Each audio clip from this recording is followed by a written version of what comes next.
Hello student, एक बार फिर से मैं कलीम कक्षा 11वीं के भौतिकी में कक्षा 11वीं के भौतिकी के अंतर्गत हमने कण निकाय एवं घूर्णी गति के चैप्टर को शुरू किया था बेटा, जिसके अंतर्गत हमने एन कण निकाय हमारा अंतिम टॉपिक था। आज हम नए टॉपिक की तरफ चलेंगे। उस नए टॉपिक में कुछ नए चर्चा करते हैं और आज का हमारा जो नया टॉपिक है वह है द्रव्यमान केंद्र की गति। हमारा मान लिया जाए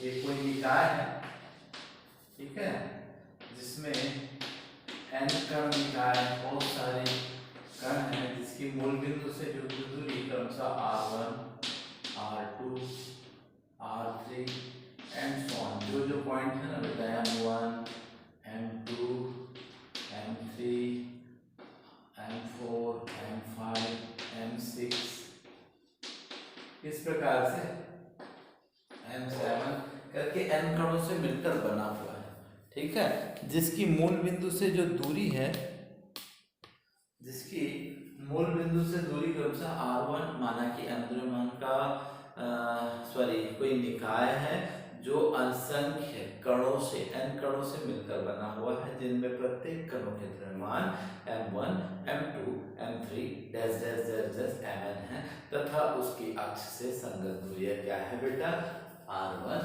r2, r3 तथा इनके कणों के वेग v1, v2, v3 और डैश डैश डैश vn है। तो ठीक है, इसके बारे में हम बताएंगे है ना बेटा। तो बताया क्या, स्थिति सदिश द्रव्यमान केंद्र की स्थिति सदिश RCM हो तो ठीक है, इसके बारे में तो आप जानते हैं, पिछली कक्षा में RCM अर्थात M1, R1, M2, R2 दो ठो रहेगा ना बेटा, द्विविमीय त्रिविमीय में तो आगे बढ़ते जाता है, M है तो यहाँ तक हो जाएगा Mn, Rn बटे कैपिटल M लिखता हूँ, अर्थात ये समस्त कणों के द्रव्यमानों के द्रव्यमान है उनको प्रदर्शित करता है, ठीक है। फिर अब हम क्या करेंगे बेटा, इसके बाद हमने क्या करना है, देखो सिग्मा लगा दूंगा, क्यों, समस्त क्रमागत है, mi ri upon i is equal to 1 to n upon capital M। तो बताया द्रव्यमान केंद्र का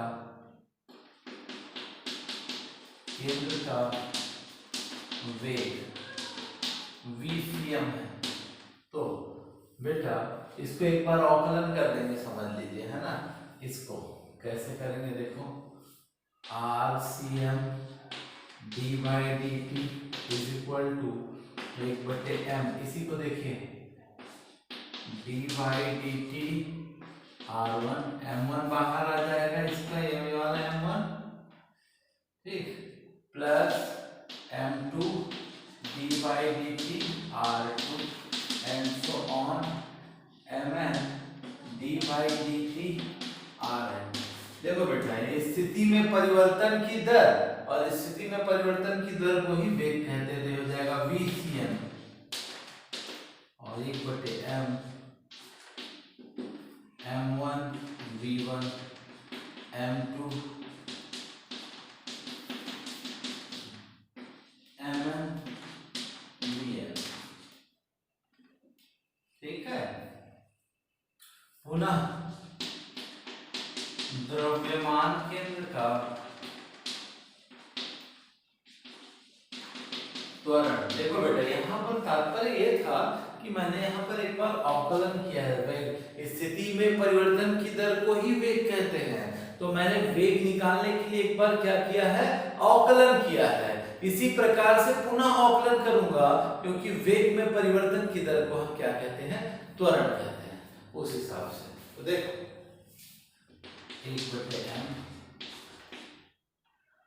d by D T V1 d by M2 d by dt v2 and so on, mn dy dt vn, और यहाँ पर हो जाएगा dy dt vcm, और वेग में परिवर्तन की दर को क्या कहते हैं? त्वरण। तो हो जाएगा acm इक्वल टू m, ये हो जाएगा a1m1 a1m2 a2 plus mn am, ये देखिए। ठीक है भैया, हमने क्या देखा? ये बल दिखा है बेटा, बल, द्रव्यमान गुना त्वरण बराबर बल। तो ये हो गया बल, इसको इधर ले आता हूँ, m acm is equal to f1 plus f2 delta fn। देखिए, अब बल भी दो है, इसमें दो फोर्स इंक्लूडेड है इसमें। एक आंतरिक बल, बल का क्या होता है? कुल बल जो कहलाता है वो होता है आंतरिक बल, और बाह्य बल के योग को बल कहते हैं। तो यहाँ पर है बेटा, हमने क्या करना है? acm इज इक्वल टू ये दो f1 internal plus f1 external. देखो F1 दो फोर्स से मिलकर बना, इसी प्रकार से इसको F1 F2 internal plus F2 external EXT and so on, Fn internal plus Fn external. ये ठीक है। अब यहां पर यदि मैंने कहा समस्त बाह्य बलों के योग को, इसको ऐसा भी लिख सकते हैं, MACM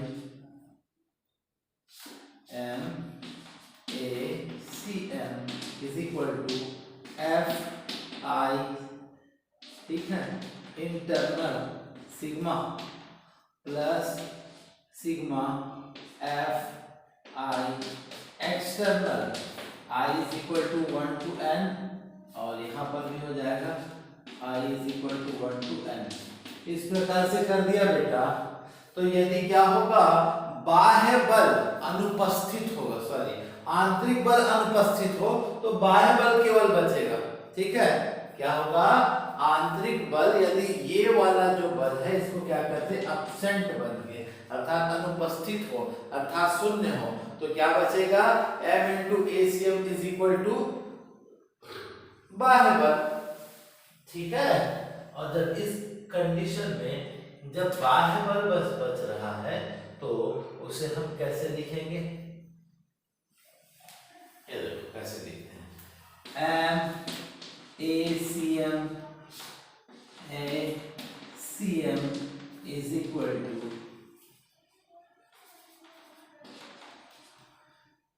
ये तो 0 हो गया, तो sigma I is equal to 1 टू n F I एक्सटर्नल।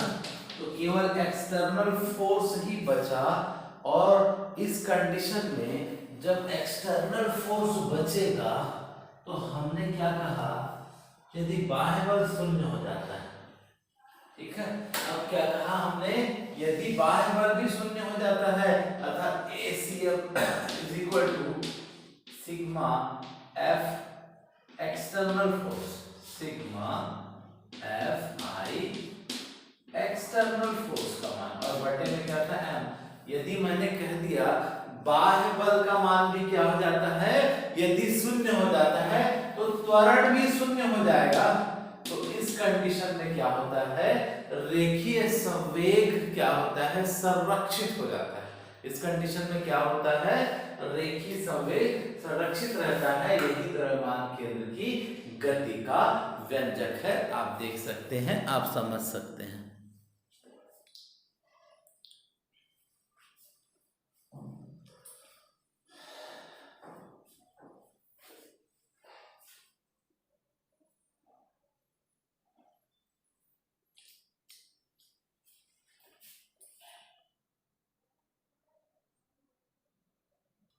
देखिए, अब हमारा जो अगला टॉपिक है वो घूर्णी गति की अवधारणा। घूर्णी गति की अवधारणा क्या होती है? जब कोई पिंड पर बाह्य बल लगाया जाता है तो वह पिंड अपने घूर्णन अक्ष के परितः क्या करती है? जब गति करती है ना बेटा, उसे हम क्या कहते हैं? घूर्णी गति कहते हैं। जब कोई पिंड पर कोई बाह्य बल लगाया जाता है तो वह अपने पिंड के परितः घूर्णी गति करती है, उसे क्या कहते हैं? घूर्णी गति कहते हैं। जैसे उदाहरण, पंखे के जो ब्लेड होते हैं एक अक्ष के परितः घूमते हैं, पृथ्वी अपने धुरी पर घूमती है। जब दरवाजा देखना, कब्जे के आधार पर एक घूर्णन अक्ष है, वो कब्जा उसके परितः घूमती है। तो ये सब क्या है? इसकी उदाहरण के रूप में हम इसको ले सकते हैं भैया, ठीक है। फिर बताया हमने बल आघूर्ण क्या, बल युग्म आघूर्ण क्या होता है? बल युग्म क्या होता है? पहले तो बल युग्म के बारे में जानेंगे, ठीक है। कपल, कपल कहते हैं इसमें। तो जब समान परिमाण एवं विपरीत दिशा के जब दो बल इस प्रकार कार्य करते हैं कि वो दोनों की बल एक ही क्रिया रेखा पर ना हो, एक ही क्रिया रेखा पर ना हो, उसे हम क्या कहते हैं? बल युग्म। जब समान परिमाण के दो बल जिनकी क्रिया रेखा एक ही और एक ही ना हो, उस प्रकार के बल को क्या कहते हैं? बल युग्म। देख रहे हैं आप, ये दो बल लग रहे हैं कि क्रिया रेखा एक ही नहीं है, एक के ऊपर नीचे नहीं है, अलग अलग है ना बेटा, इसे ही क्या कहते हैं? बल युग्म कहते हैं। फिर आते हैं बल युग्म आघूर्ण के बारे में। तो बताया इन दोनों बल युग्म में से कोई एक बल और दोनों बलों के बीच की लंबवत दूरी, तो मैंने चित्र बनाया, देखो दोनों बलों के बीच की, तो इसको पीछे की ओर बढ़ाया, इसको उस पर लंब डाला, तो लंबवत दूरी, तो ये है बेटा लंबवत दूरी, ओए दिख रहा है ना। तो लंबवत दूरी, यदि मैंने इसको क्या मान लिया? एल मान लिया, इसको डी मान लिया, तो क्या होगा? इस परिभाषा, इसको टाउ से रिप्रेजेंट करते हैं, टाउ से। एक बल मतलब एफ, कोई सा भी एल ले लेते हैं, ठीक। तो यह एक सदिश राशि है,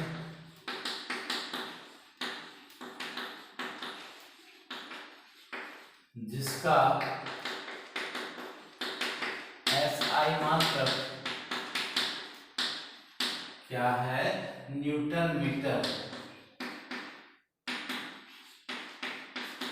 फिर हमने देखा इसकी विमा के बारे में, तो विमा निकाला बेटा mL2T-2,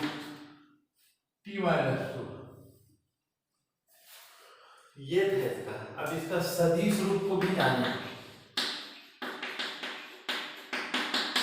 सदिश रूप के लिए व्यंजक होगा और ये डायग्राम का हम यूज करेंगे, ठीक है।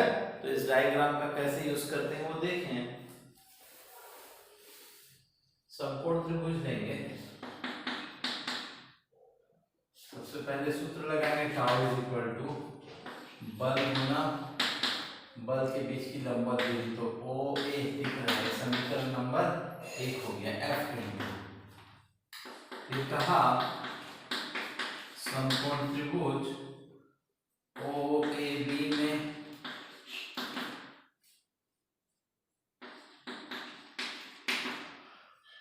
साइन थीटा को लेंगे हम। साइन थीटा बराबर होता है लंब बटे कर्ण अर्थात ओए बटे कर्ण, कर्ण क्या है? OB. Sine theta is equal to L upon OA upon OB का मान है डी। तीजा गुणा किया बेटा, OB sorry OA is equal to D sine theta. ये समीकरण नंबर 2। अब हम क्या करेंगे, ये समीकरण 2 से ओए का मान है और समीकरण नंबर 1 में रख देंगे। तो रखा समीकरण नंबर 1 में 2 से ओए का मान रखने का, ठीक है। और जब रखा तो क्या हुआ बेटा? तो मान रखा तो हमने पाया tau is equal to F D sine theta. ये होता है इसका सूत्र बल युग्म आघूर्ण का, ठीक है। ये बल युग्म आघूर्ण का सूत्र हुआ। अब हमने देखा बेटा क्या, इसको दो सदिशों का सदिश गुणनफल आप जानते होंगे, A B sine theta is equal to A cross B होता है। इसी प्रकार से इसको लिखूंगा एफ क्रॉस क्या डी। ये क्या होता है, दो सदिशों के सदिश गुणनफल के रूप में बल युग्म आघूर्ण का व्यंजक देख सकते हैं, आप समझ सकते हैं।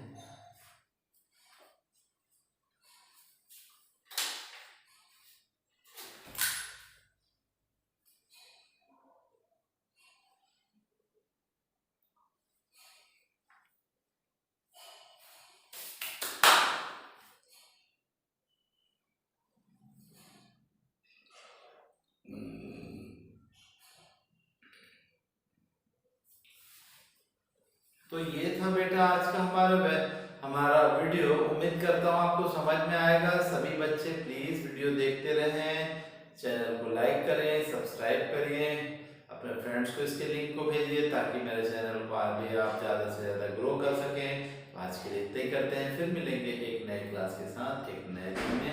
मैं कलीम आपसे विदा लेता हूँ। धन्यवाद।